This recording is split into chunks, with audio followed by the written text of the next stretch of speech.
It's a good hockey team. It can be, as we've seen, a very good hockey team. And maybe, just maybe, it can be that much more. Good morning to you. Good Friday morning. I'm Dejan Kovacevic of DK Pittsburgh Sports, and this is Daily Shot of Penguins. Comes your way bright and early every weekday morning. If you're into football and or baseball, I also offer up daily shots of Steelers and Pirates. Sunday at noon, Game 1, Penguins versus Islanders. Finally, right? You know, this season has been unusual, unprecedented, to use the lingo of the day. And at the same time, there's kind of an old, familiar feeling with this group. And I'm not saying that in the bad way. I'm not saying that the way it felt a couple of years ago when they faced a very, very different group of Islanders and had their brains smashed into the glass and the boards for 4 games. And I'm not referring to last summer when there was a 4.5-month layoff and then just poof, instant playoffs against the 24th seed in a 24-team tournament. And oh, by the way, one of the most talented goaltenders on the planet.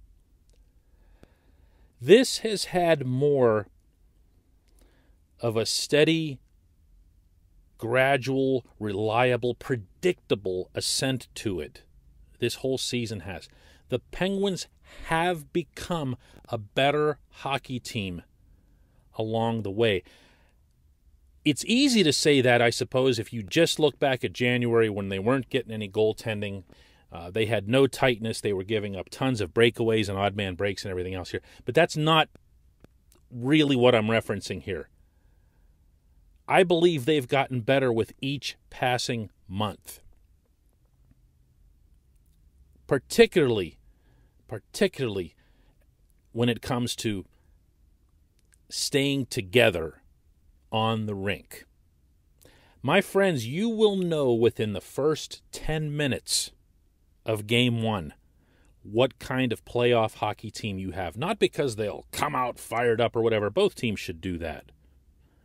Not because one side or the other will have to, quote-unquote, weather the storm. I always hated that term.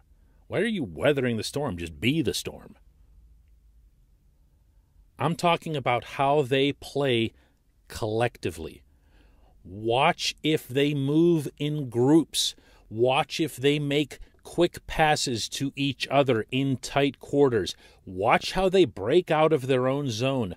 Watch how they skate through the neutral zone to beat the trap. Emphasis on skate as opposed to passing.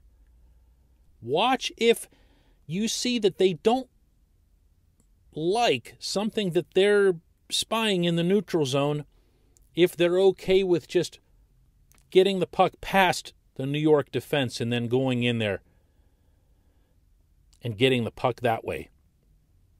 These will all be signs that the team is not only ready, but also focused. You know what I mean? Mentally sharp. It's that thing that we hardly saw at all in the Montreal series last year. If this is in place, and if, it feels silly to even bring this one up, Tristan Jarry performs the way he did in March and for the better part of February, this team is, it's that. It just is. This portion of Daily Shot of Penguins is brought to you by Fubo TV. If you're used to paying $200 a month for your cable bill, if that's become okay with you, you should know that Fubo TV is $65 a month for all the same channels, including AT&T Sportsnet Pittsburgh. And just for listening to this fine program, if you go to FuboTV.com/DK, you get a 7-day free trial and 15% off your first month. For real, FuboTV.com/DK, 15% off your first month.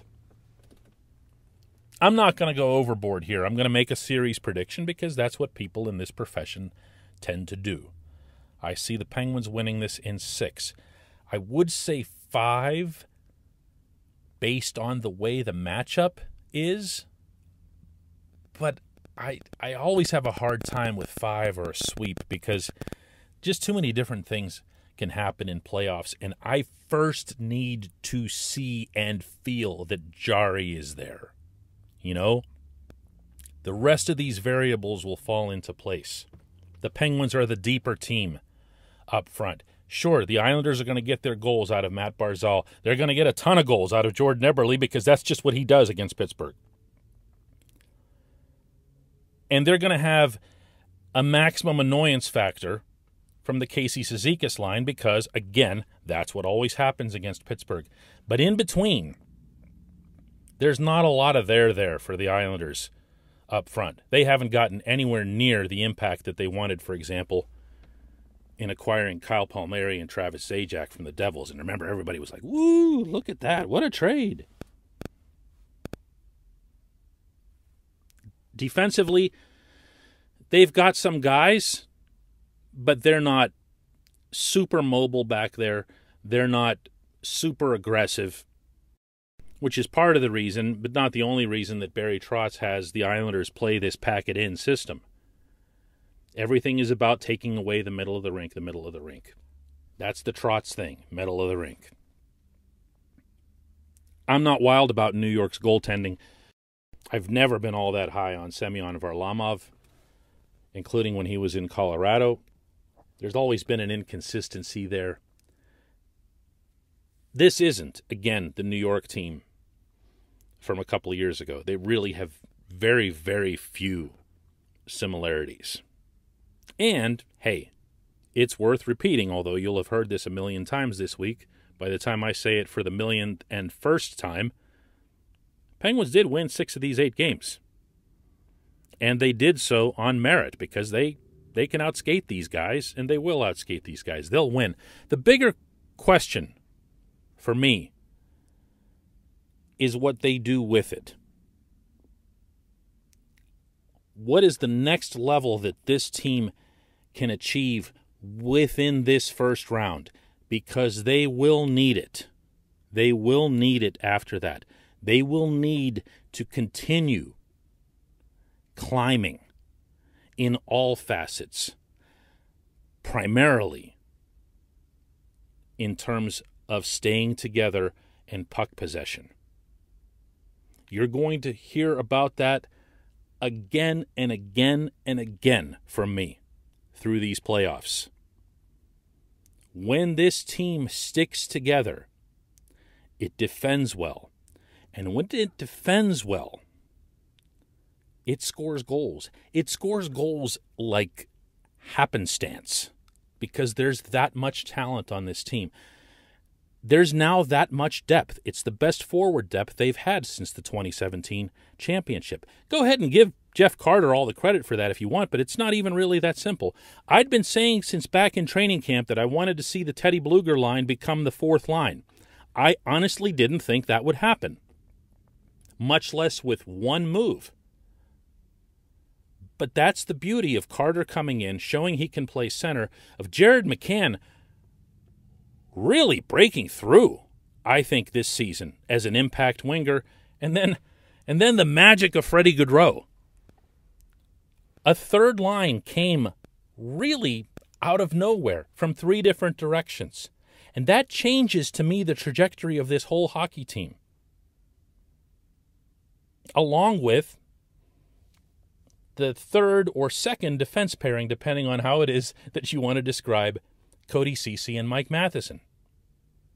No one knew what the Penguins had in either guy. Not for this season. No chance. Maybe Jim Rutherford. We'll give him credit since he acquired both guys last summer. But they both came in and exceeded at least external expectations. Matheson became a dynamo, really, on the left side after some early hiccups that everyone expected. And Ceci no one saw this coming. No one saw that he'd be the team's steadiest, most reliable defenseman, which he has been. And these guys become your second pairing. And just the same way Teddy Bluger's line got bumped down to fourth and made the fourth stronger, that's what happened with John Marino and Marcus Pettersson. They went down to the third pairing, and now all of a sudden, things looked like they made sense. You know, things looked like the way you would want them to look for a cup contender. I'm not making any grand predictions here. I'm not going over the top. I'm not going to jinx anybody if you're into fourth grade philosophy, but I am very comfortable saying that this team is much better positioned now to compete for a championship than it has been at any point since the last time it actually won one of those. When we come back, just one question.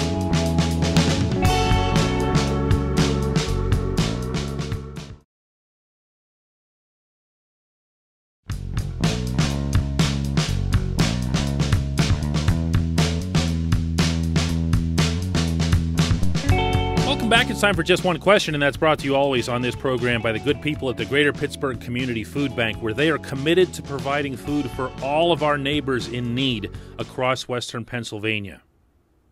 And they need your help to do that. Go to pittsburghfoodbank.org to find out how $1 from you is all it takes to produce 5 full meals to those in need. $1 equals 5 meals. Go to pittsburghfoodbank.org and spell out all of those words, Pittsburgh Food and Bank. Today's question comes from Carl, who asks, given Sid's age, his style of play, and the condensed schedule that the Penguins just went through, did playing 20 to 23 minutes per game down the stretch impact his performance in any way, and is it relevant moving forward? You know, Carl, I was wondering about this myself probably about 2-3 weeks ago, before some guys started to come back, before you started to see Kasperi Kapanen and then eventually Gino come back, and really doubly so before Jeff Carter arrived. Because we did see Sid playing a lot of minutes, and it wasn't just Sid. It was his whole line. And I know Sid's older than those guys, but Jake's smaller. And you run the risk with Jake that he's going to get broken by somebody who's really big the more he plays. And all those guys did, all three of them, I'm purposely lumping them together, spend so much time together on the ice, not just at 5-on-5, but also as the top power play unit. And these guys, I thought, held up pretty well. Were they as dynamic toward the end of that as they were at different points in the middle? No, probably not. But I have a feeling that these few days that the Penguins have had, not just to practice, but like yesterday, they were just given the day off. They were nowhere near the rink. Today, they're back at practice at PPG Paints Arena. But they've had some downtime. They've had some healing time. They've had some me time, to get away from everything. And without being Sid and being in his head to know how he's feeling physically and mentally and everything else here, I'd be really, really surprised if, based on what we did see of him in the final few regular season games, if this won't be enough. I didn't see any significant downturn, to answer your actual question. I didn't see any significant drop-off. Again, were they what they were 3 or 4 weeks ago? Remember in those games against the Devils where Sid was just carrying the team? No, but then he didn't need to be. And there's an element of, what's the word I'm looking for here? Prudence, understanding that, your 1,000% effort isn't necessarily needed that night, so you kind of pace yourself a little bit. I think we saw some of that down the stretch as well from these guys. I do believe that all of them, notably the captain, will be ready for Game 1 Sunday. And here we go, right? Here we go. Stanley Cup playoffs. And this one just does not feel like a first-round flop. In fact, it kind of feels like something a lot more from the positive perspective. Thanks for listening to this. We will have another Daily Shot of Penguins Monday.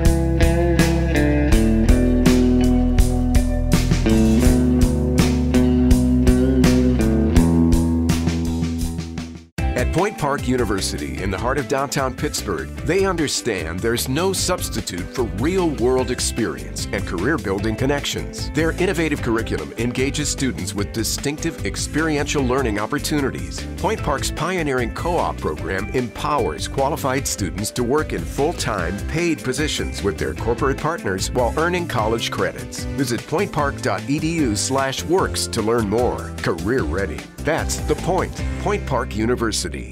Your front door, your car, your gym locker, your gun. Safety is a habit. Learn more about how to keep guns safe and secure. Visit projectchildsafe.org.